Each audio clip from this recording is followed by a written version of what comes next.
Hey, it's Mike Brennan. We're back with another episode of Michigan Marijuana Today. And there's a lot going on in Michigan this week, and we'll be getting into that. We're going to start off by introducing my co host, Dave Crable, former president of the Industrial Hemp Association of Michigan, more commonly known as iHemp.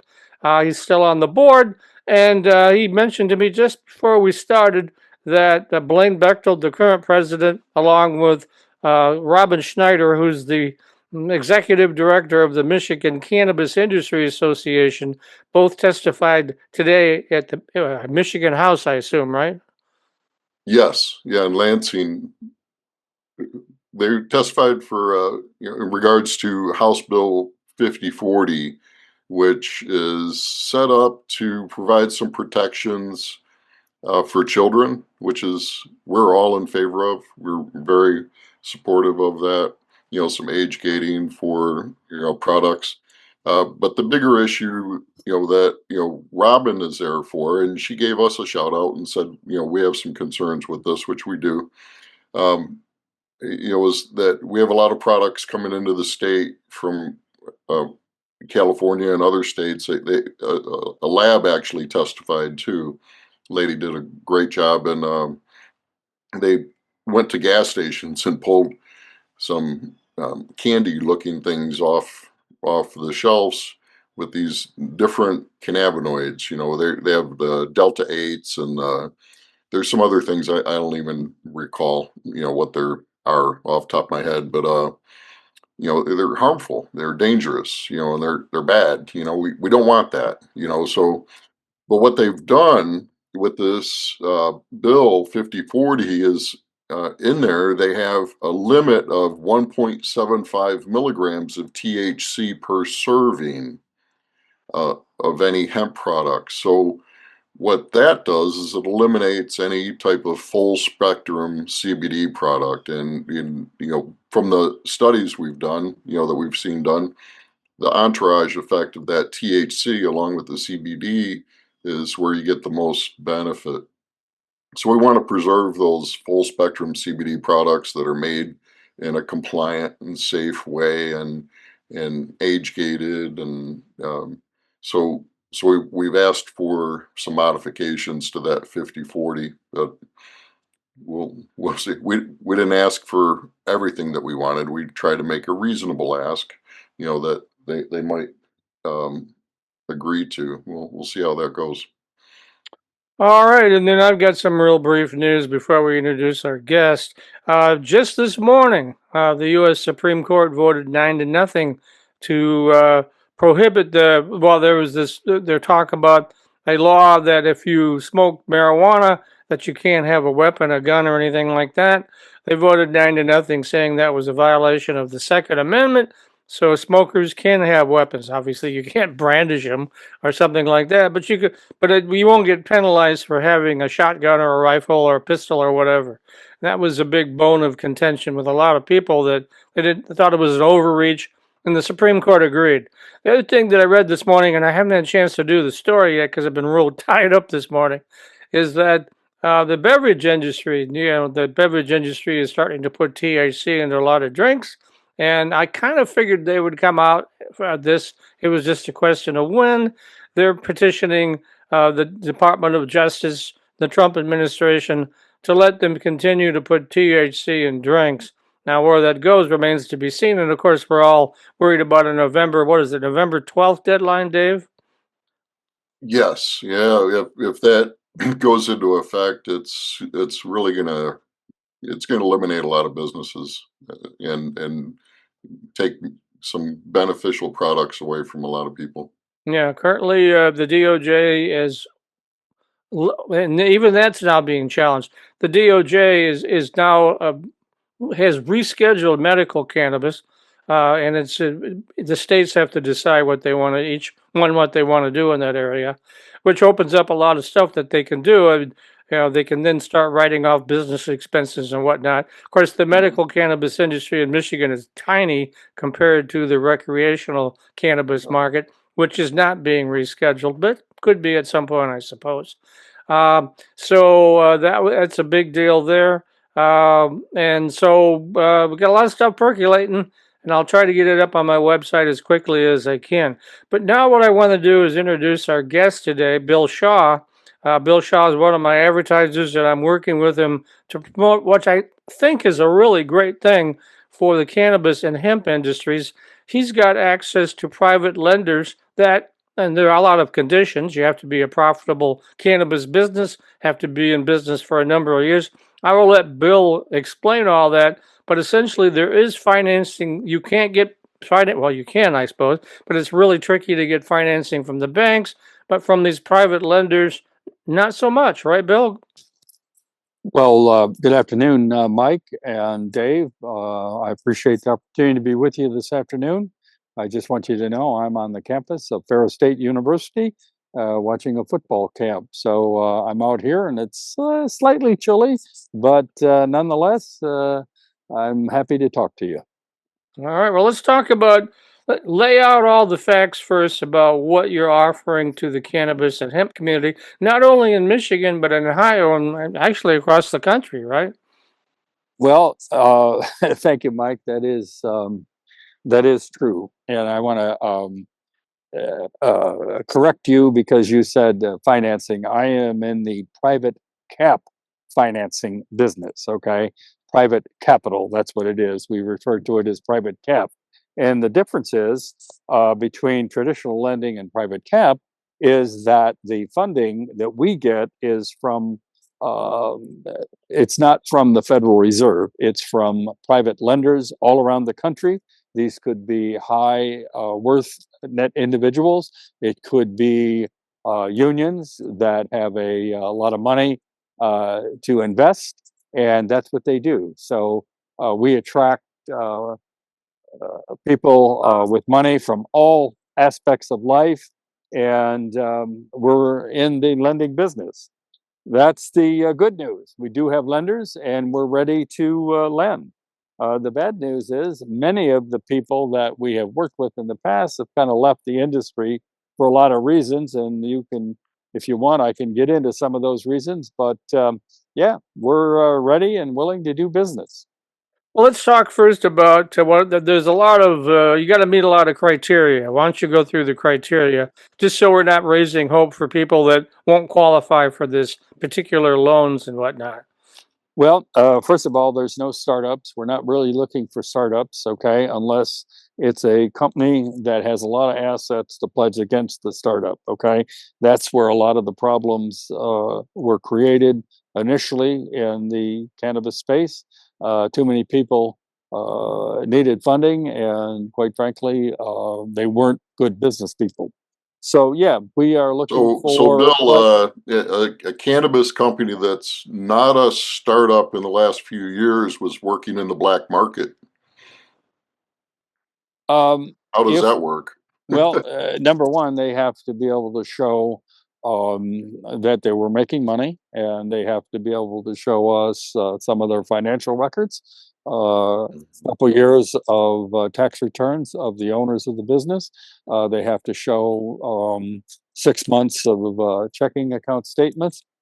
Any, it's just standard information, okay? And then they have to have a personal financial statement. We call that a PF and if they have all of that information, yeah, we'll take a look at them. Okay. If Six it's a, months.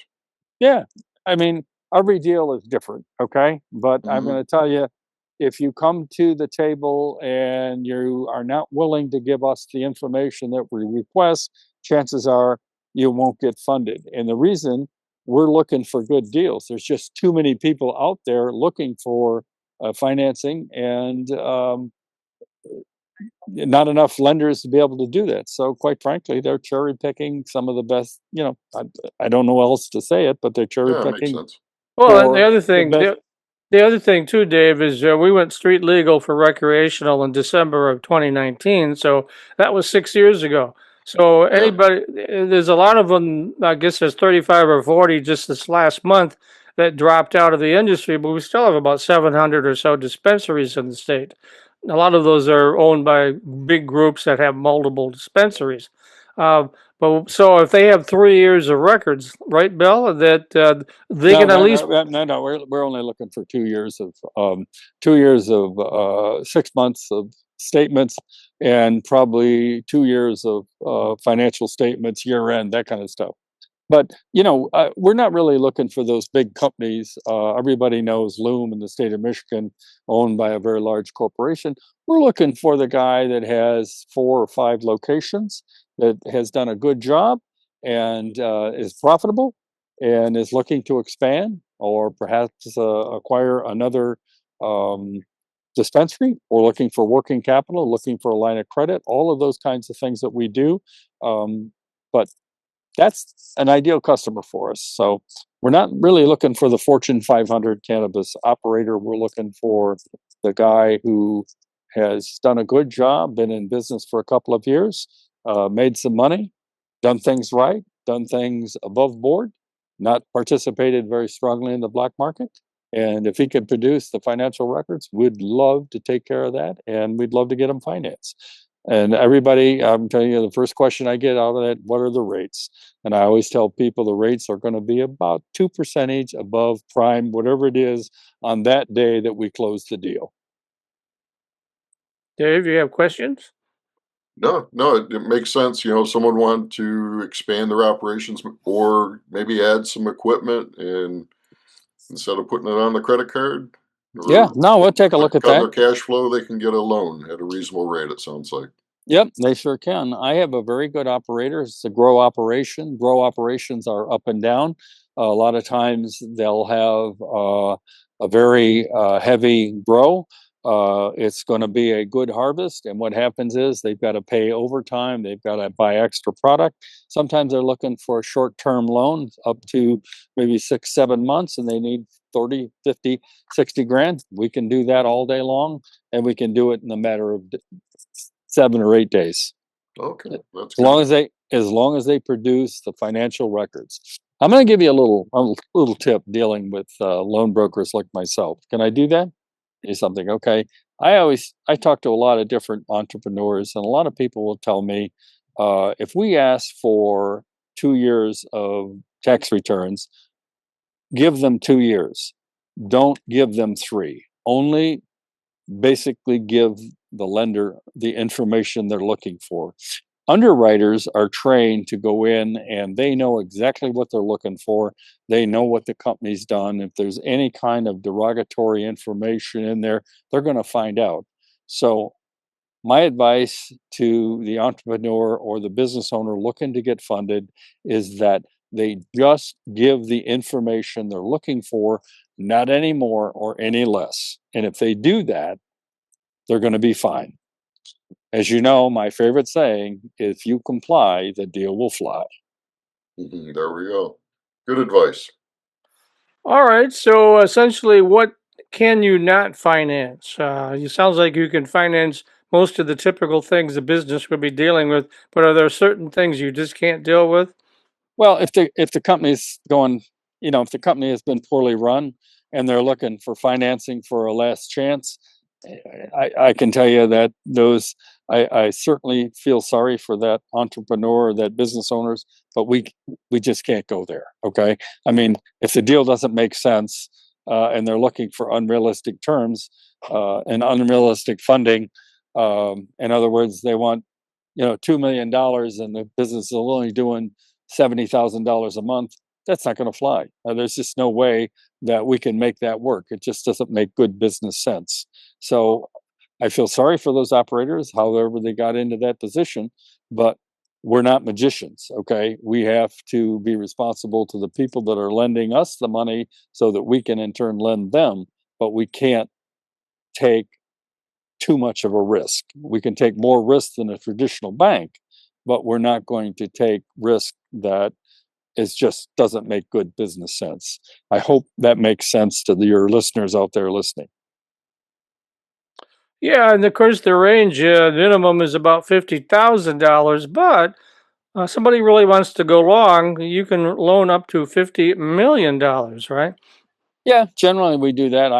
I in my 11 years in the business, I've never done anything that close to 11. Almost got close one time, but yeah, we can't do 50 million.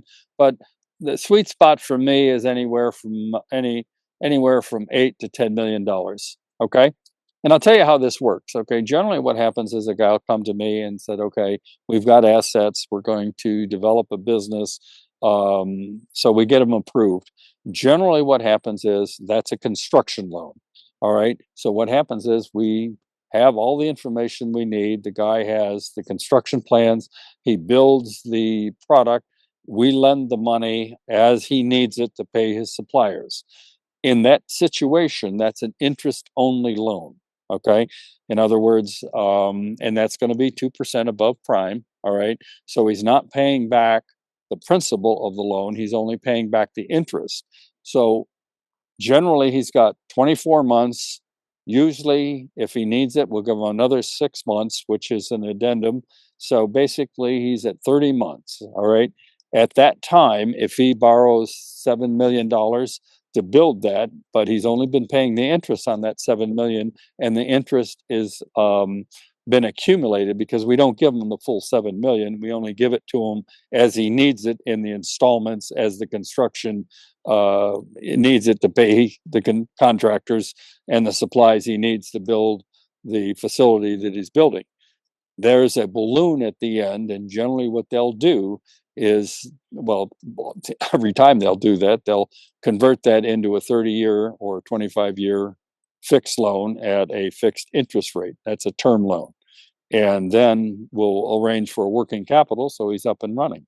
So, yeah, if he's got the assets against that, he can show that. We're more than happy to work with him, get him a construction loan, turn it into a term loan, get him a working capital loan, and he's in business. And then your sweet spot being a company that has, say, 4 or 5 dispensaries. Let's just say there's a lot of dispensaries that have closed, so those facilities are, available. How would that play out? If it's a profitable dispensary that's going to acquire somebody else because they're going downhill, poorly run, or for whatever reason, the owner just couldn't run it or didn't know how to run it, and it shows potential, and the guy that's going to do the acquiring has got the assets and his business is substantial and he can show assets against this and it's going to be a real plus, we can do those loans all day long.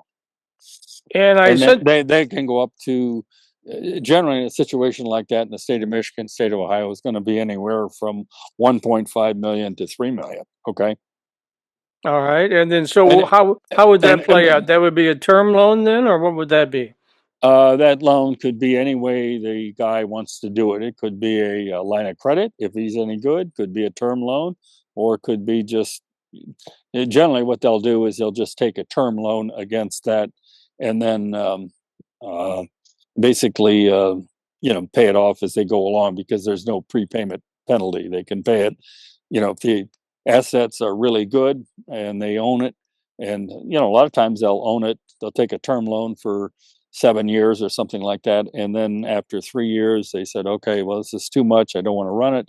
They'll sell it for a profit and then pay off the term loan, and whatever they profit they made on it, they put it in their pocket. So that's a good business situation, and we would love to work with dispensary owners that can do that kind of thing.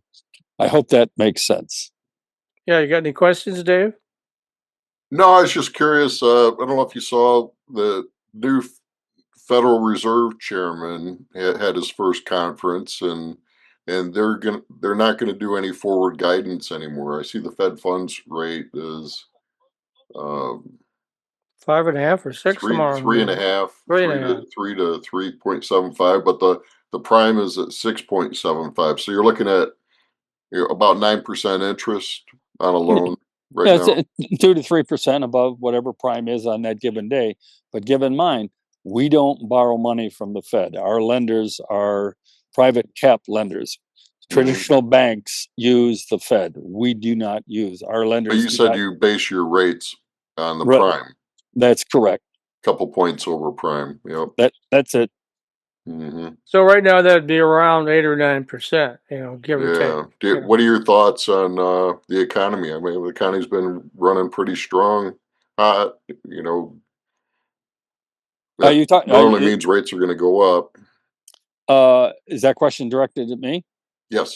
Yeah, again, they it's ebb and flow, right? So it goes up. I mean, we have to charge according to that, and we have to make a little money for our investors.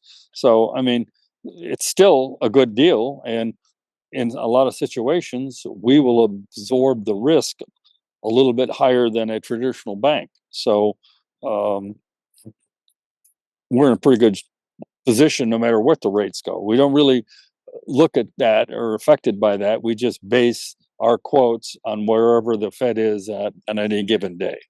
And like you said, it gets locked in on the closing day. Correct. Okay. And Now, I'm going to say one thing too. sure. We'll talk, and this is advice to a lot of small business people. Okay.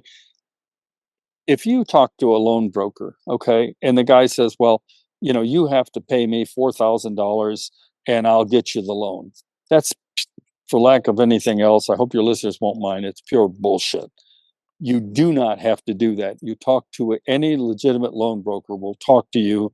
They will size up your situation in a 25 to 30-minute phone call and tell you whether this deal is going to flop. Okay? We will not ask for any money up front and say to you, we'll get you a loan or guarantee it. There are no guarantees, and do not pay any loan broker any money to get you any kind of a financing situation. That is it's, I don't know, it's fraud for what I consider. Any traditional legitimate loan broker will talk to you and size your situation up and tell you whether you can do it. And we can do that pretty much in a 25 to 30-minute phone call. All right. And then I get that question all the time, Mike. I'm sorry. Mhm. I had that. Don't pay anybody. That's and, good ju- advice. Yep. and just to clarify, what you do then is shop the loan around to these folks, whatever their background is, private equity or No, whatever. no. What we do is we have our group of lenders involved. Okay, their underwriting requirements, just like a traditional bank, okay, will absorb more risk because it's our money. It's not the Fed's money. But what happens is basically, if we think a deal is good, then we take the deal to our lending group and said, would you want to participate? If they sign up, what they do, Mike, is these people that work with us, they have to sign up and agree, and they have to show us that they've got assets like the minimum asset is going to be $5 million. So if you're going to participate with us, you've got to have liquidity of $5 million. And so what happens is we take the information, loan brokers like myself, and there's a group of us, we submit it to our underwriters, and our underwriters take it to our group and say, do you want to participate in this deal? We think it'll work. Yeah. And from their perspective, they're going to get 9% on the money on a solid deal that they're comfortable with versus putting it in a savings account and then earning maybe 3%. Exactly. That's Yeah. why private cap works, because Mhm. basically most of these people have participated in every financial instrument known to mankind. Okay. Private cap funding is a safe um, and profitable way for them to do business and to help other business owners. It's just Win-win. Everybody's happy. it's just got to be a good deal. Okay. Mhm. We can't save anybody, guys. We can't. Right. If somebody is going downhill and because it's poorly run or whatever reason, we feel sorry for them, but we can't save them. Yep. Fair enough. All right. And I know that you've got one deal, but we can't talk about it. So, I mean, it's already moving forward in Michigan, Well, right? I've got 4 deals going on, so Oh, right now, 4 deals. All right. so I can't talk, but I can talk. Hey, line of credit, construction loans, equipment financing, we can do it. And Awesome. acquisitions as well, right? Acquisitions, Yeah, there's because I just got the FOIA report from the Cannabis Regulatory Agency. There's a couple dozen dispensaries in receivership, which, as we all know, that's like going into hospice. You go in, but you don't come out. Mhm. So because they can't file bankruptcy because they're Schedule 1 drug related company. So receiverships, could you pull companies? Could you cherry pick those companies out of receivership? Is that possible? yeah, that's possible. That's possible. Okay. And Generally, what I don't know if you caught it, but earlier what I said, a lot of guys that will look at something like that, what they'll do is they'll come to us, they'll have the assets, and they'll develop money, and they'll do a term loan, okay? And then basically they buy the assets undervalued, they'll do a term loan, and then basically 3, 4 years from there, they'll sell it and make money. okay, sounds like Dave. No. All right. Any final questions before we let Bill go? He's at that football game with his grandson. So. How does someone contact you, Bill? Well, just go to my website, genuscreditservices.com. I've got a phone number on there and I've got an email. Just call me. We need a, or you can book a call with me on there. We have a book time with Bill, and we'll get you on the line and we'll size you up and let you know whether we can do business with you or not. All right. Okay, So sounds that's great. Genus, Genus Credit Service is Yep, plural.com. that's Jen, correct. Janet, and his email is easy. It's Bill at the same address. So.